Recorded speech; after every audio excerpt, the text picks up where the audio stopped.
আচ্ছা বন্ধুরা, তোমরা কি কখনো ভেবে দেখেছ একটা গাড়ি কি করে চলে, বা ঘরের লাইটটা কিভাবে জ্বলে ওঠে? আর আমরা যে এত দৌড়ঝাঁপ করি, খেলাধুলা করি, এই জোরটা আমরা পাই কোত্থেকে? আজকে আমরা ঠিক সেই রকমই একটা অদৃশ্য সুপার পাওয়ারের গল্প শুনব, যার নাম হলো শক্তি।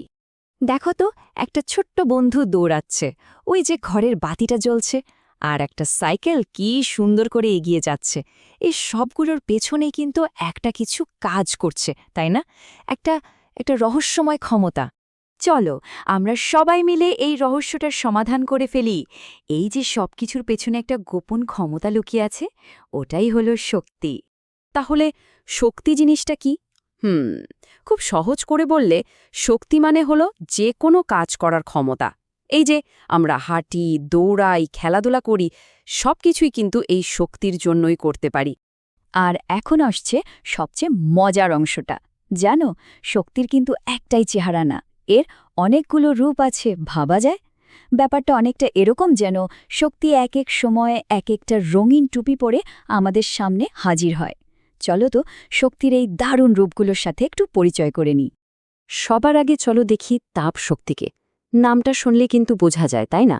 এই শক্তির কাজ হলো যে কোনো জিনিসকে গরম করে তোলা। আচ্ছা, একটা জিনিস ভাবো তো, তোমার সামনে এক গ্লাস গরম পানি আর এক গ্লাস ঠান্ডা পানি রাখা আছে। বলতে পারবে কোনটার মধ্যে বেশি শক্তি আছে? একদম ঠিক, গরম পানিটার মধ্যে। মনে রাখবে, যে জিনিস যত বেশি গরম তার মধ্যে তত বেশি তাপশক্তি থাকে। আর গরম পানির গ্লাসটা ধরলে যে আমাদের হাতেও গরম লাগে, তার কারণ হলো ওই শক্তিটা পানি থেকে আমাদের হাতে চলে আসে। এরপর আসছে আলোক শক্তি। একটু চোখ বন্ধ করে ভাবো তো, এই শক্তিটা যদি না থাকতো তাহলে কি হতো? চারপাশটা একদম ঘুটঘুটে অন্ধকার হয়ে যেত, আমরা কিছুই দেখতে পেতাম না। সূর্য, আমাদের টর্চ লাইট, বা ধরো ঘরের বাল্বটা, এই সবগুলোই তো আমাদের আলো দেয়, তাই না? এগুলোই হলো আলোক শক্তির উৎস। আর সবচেয়ে অবাক করা ব্যাপার কি জানো?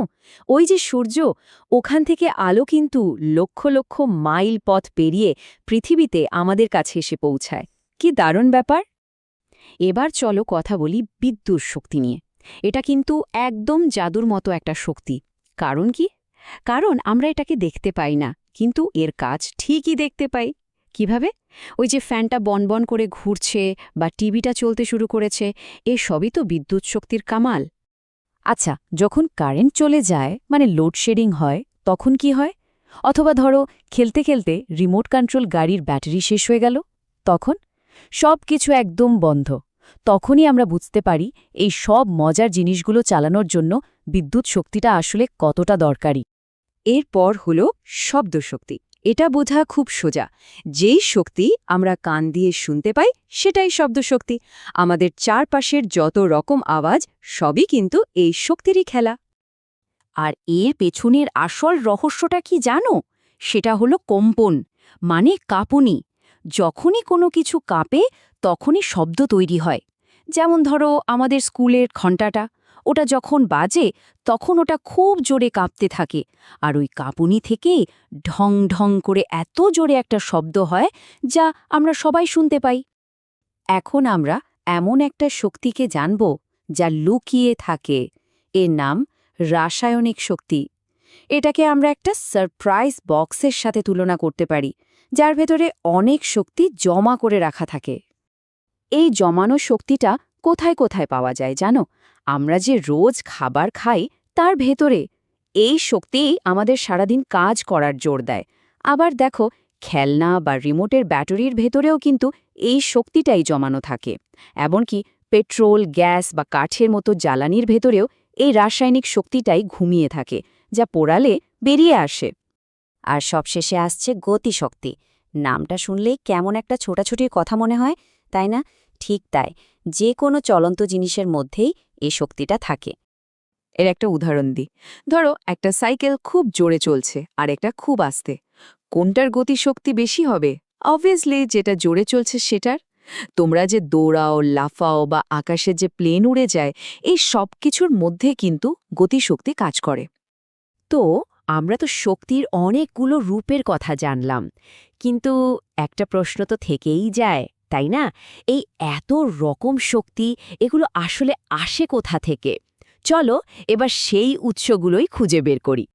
আমাদের সবচেয়ে বড় শক্তির উৎসগুলো হলো সবার প্রথমে সূর্য, যা আমাদের আলো আর তাপ দেয়। তারপর আছে খাবার, যা আমাদের শরীরকে কাজ করার জন্য তৈরি করে। ব্যাটারি থেকেও আমরা বিদ্যুৎ শক্তি পাই। আর পেট্রোল, গ্যাস বা কাঠের মতো জ্বালানি তো আছেই, যা থেকে আমরা তাপ আর অন্য অনেক শক্তি পাই। যেহেতু শক্তি আমাদের জীবনের জন্য এতটা দরকারি, তাই আমাদের সবার একটা খুব গুরুত্বপূর্ণ দায়িত্ব আছে। আমাদের সবাইকে হতে হবে একজন করে শক্তির রক্ষক। এর মানে কি? এর মানে হলো শক্তিকে খুব সাবধানে, খুব বুঝে শুনে ব্যবহার করতে হবে। এক ফোঁটাও অপচয় করা চলবে না। আর শক্তির রক্ষক হওয়া কিন্তু একদমই সোজা। প্রথম কাজ, যখনই ঘর থেকে বের হবে, লাইট আর ফ্যানটা বন্ধ করে দেবে। এটা কিন্তু খুব জরুরি। দ্বিতীয় কাজ, কোনোভাবেই শক্তির অপচয় হতে না দেওয়া। আর হ্যাঁ, পারলে সূর্যের আলোর মতো অফুরর্তে শক্তি ব্যবহার করা, যা কোনোদিনও ফুরিয়ে যাবে না। তাহলে চলো আমরা যা যা শিখলাম এক নজরে আরেকবার দেখে নিই। আমরা জানলাম শক্তি আমাদের কাজ করতে সাহায্য করে।